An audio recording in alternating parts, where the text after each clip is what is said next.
Tras su primera novela, Ellas, Esteban González Pons vuelve al mundo de la narrativa con esta historia ambientada en el Congreso de los Diputados. No mucha gente sabe que hay antiguos enterramientos bajo el Congreso de los Diputados. La política española sucede sobre un cementerio y eso lo explica todo. Con esta premisa arranca El escaño de Satanás. González Pons sitúa la acción en un presente similar al nuestro. Nos descubre una cripta bajo el sótano del Congreso de los Diputados y en su interior la tumba de una dama sin rostro, sin nombre, sin cruz.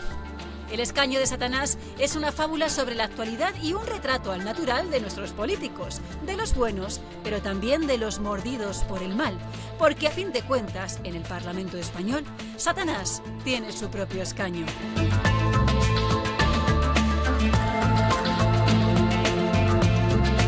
El escaño de Satanás es un esperpento, una caricatura.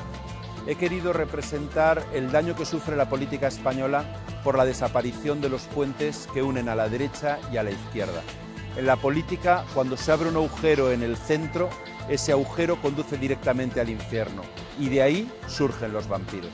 He querido en este palacio de aquí detrás, en el Congreso de los Diputados, meter un vampiro, pero esta vez uno de verdad.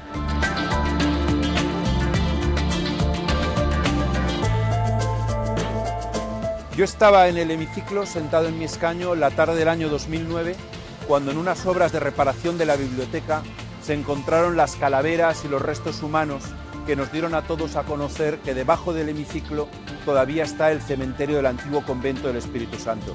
También estaba en el hemiciclo aquella mañana lluviosa en la que se hundió el techo de la tribuna de prensa y aparecieron en los espacios entre los pisos numerosos cadáveres de perros y de gatos disecados, y aquel día en el que desaparecieron los tiros de tejero del techo del hemiciclo. Yo estaba esos días allí y me quedé con aquel recuerdo.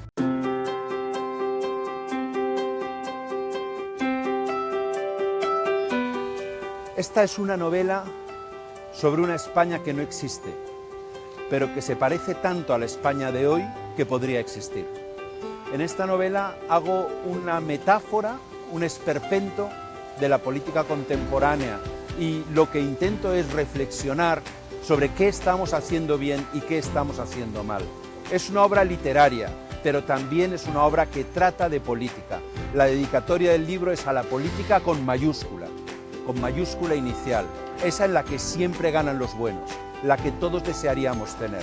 Hay cosas feas de la política y cosas bonitas de la política. Y la protagonista del libro, aunque detesta la política a la que se dedica, llega a la conclusión de que si volvieran a hacer, sí, volvería a ser política porque vale la pena.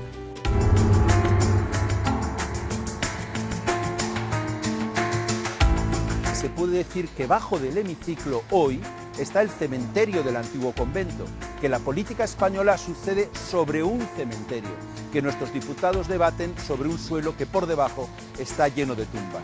Me parece una metáfora perfecta sobre la política que vivimos en nuestro país.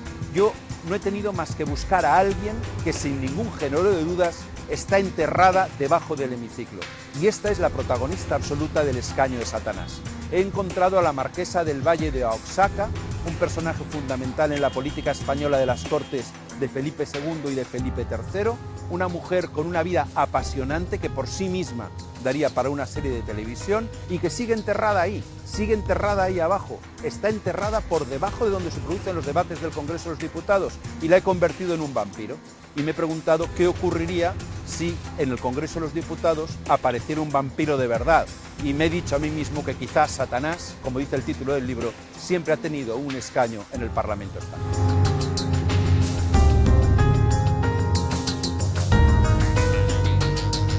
Yo, para escribir El escaño de Satanás, he estado durante 2 años levantándome a las 6 de la mañana y escribiendo de 6 a 8, antes de irme a trabajar, escribiendo los fines de semana y escribiendo en vacaciones.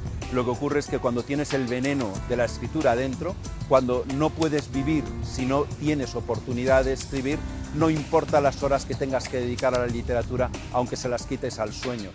Para mí escribir es algo más que un oficio, para mí escribir es una forma de vivir y por lo tanto, aunque he tenido que no dormir para poder terminar el libro, escribir en los aviones, escribir en las estaciones, escribir durante las vacaciones mientras mi familia esperaba que bajara con ellos a la piscina, ha valido la pena.